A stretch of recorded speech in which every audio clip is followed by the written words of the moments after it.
In this video, I'm going to discuss step by step how I went from 0 to 1,000 subscribers.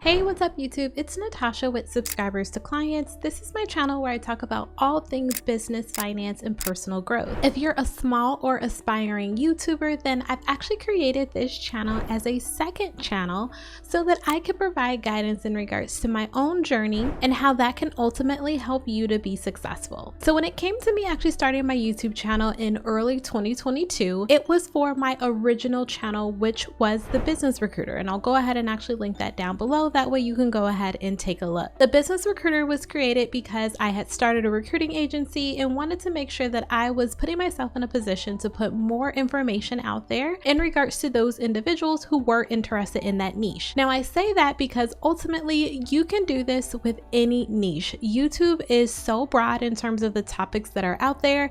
If you're interested in, let's say, starting an Airbnb business or drop shipping or any of those other businesses that are really popular now, then understand that YouTube is definitely an opportunity for you to be able to connect with a very targeted audience who is also interested in that same exact topic. So for me, that topic was recruiting. Now, when it came to me actually starting my channel, I will be very transparent with you in the fact that it took me a long time to get to that point of actually having 1,000 subscribers. I actually think it took me about 5 or 6 months to get to that point of having 1,000 subscribers. And from a YouTube monetization perspective, I had even further to go on that journey in terms of actually being able to get monetized, because I wasn't even close to hitting that 4,000 watch hours by the time I did actually get that 1,000 subscribers. So I figured that it would actually be helpful if I walked you through exactly what it was that I did in order to get to that 1,000 subscribers mark, but to also show you within my YouTube analytics what that ultimately has looked like.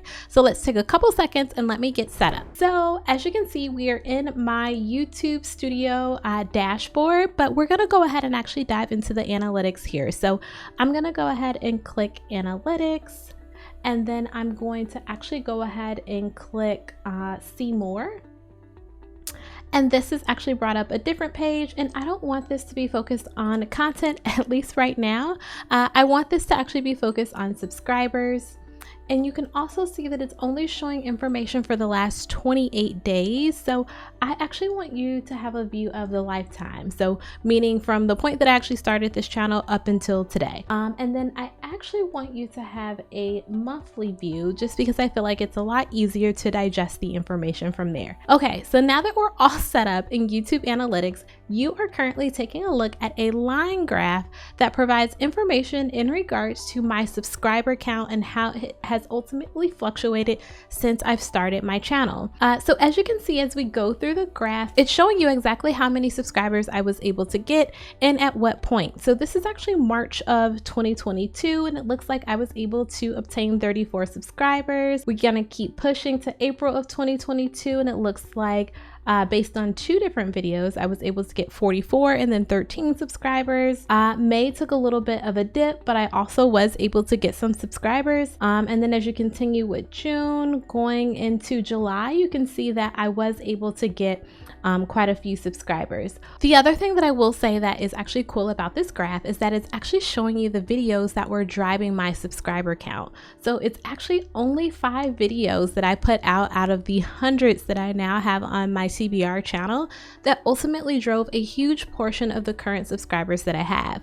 In fact, if you actually scroll down and you take a look, it has these videos listed here, and then it also has the subscriber count listed here. So this video, which I have actually gotten over 11,000 views on, I was able to get 526 subscribers from this video alone.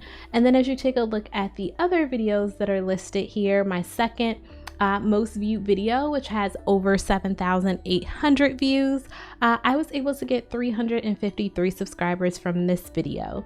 And then subsequently, all of my other videos that are listed, you can see how many subscribers I was able to get from those videos as well. So going back to what are some of those key things then that you want to keep in mind when you are driving from 0 to 1,000 subscribers. The first thing that I'm going to tell you is consistency. And I know I may sound like a broken record because I feel like every YouTuber mentions consistency, but it is actually extremely important. You want to make sure that you are setting yourself as well as your audience up for success in regards to you putting your content out there.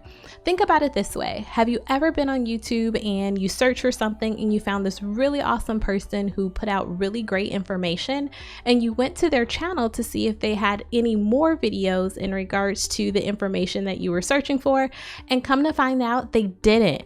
And you feel kind of bummed because you're like, man, I really like this person. I really like how they put the content out there. I really like what they're talking about, but they don't have anything else for me. Well, this is where consistency really comes into play.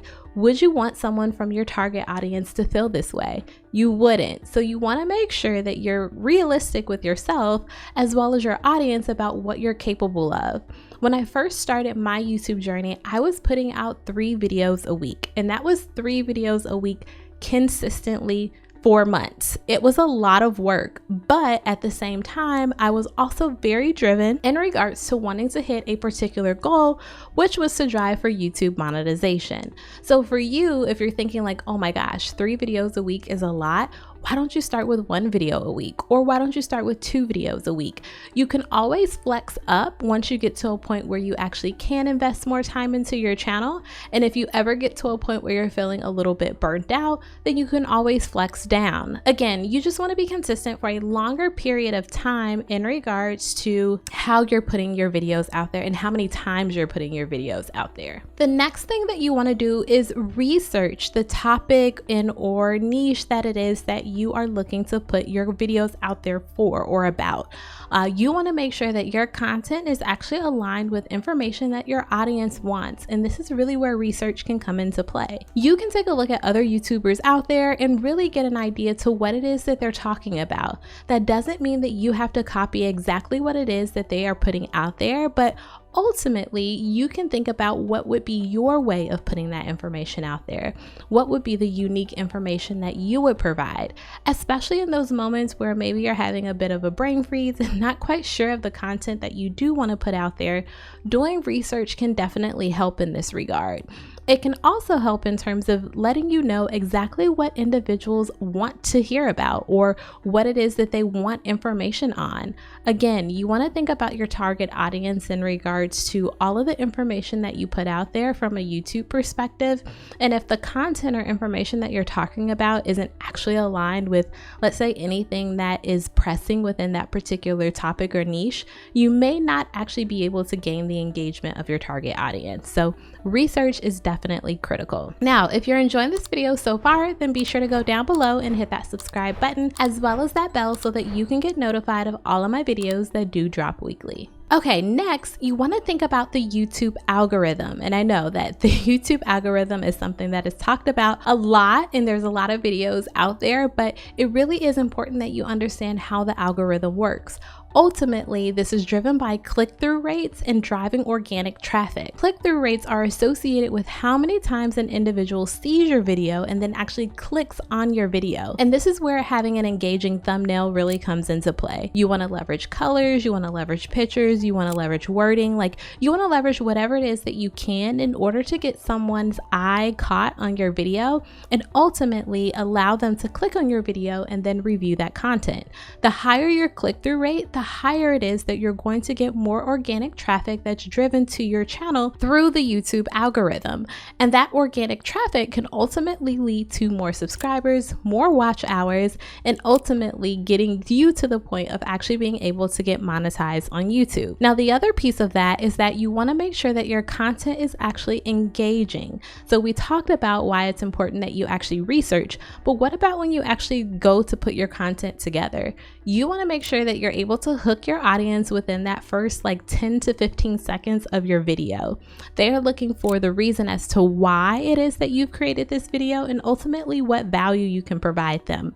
And if you don't communicate that value very clearly or in a concise manner, manner, you can ultimately lose your target audience, and you don't want to do that. So you want to make sure that you're very intentional about that first couple seconds within your video to make sure that you're able to get your audience engaged. And then finally, and I know I've talked about it quite a bit, the sweet spot. You want to make sure that your videos are actually long enough to keep your audience on there for some time. Not only does this help with your watch time hours, but ultimately it also helps with your YouTube monetization. Ultimately, you want to make sure that you are able to get up to that 4,000 watch hours in the last 365 days so that you can get monetized. And having videos that are anywhere from 8 to 12 minutes long can definitely help with that. Keep in mind that you never know what video it is that you're going to put out there that's going to be the viral video. And wouldn't it be awesome if you had a 12-minute video go viral? That would give you the opportunity to really drive closer to your watch hour target in order for you to get monetized. Now, I know that this is a lot of information, and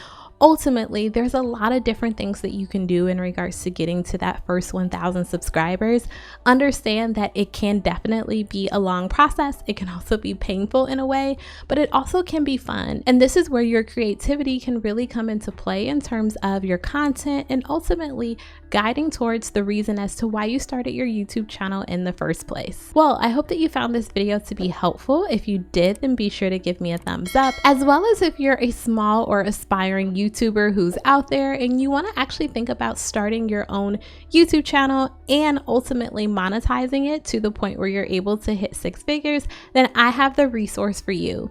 Be sure to go down below in the description box and click on my freebie. That way you can download it, and it provides you with a lot of information in regards to how you can start a program that ultimately gets you to that 6-figure mark without even being monetized on YouTube. Well, once again, thanks for watching, and I'll catch you on the next video.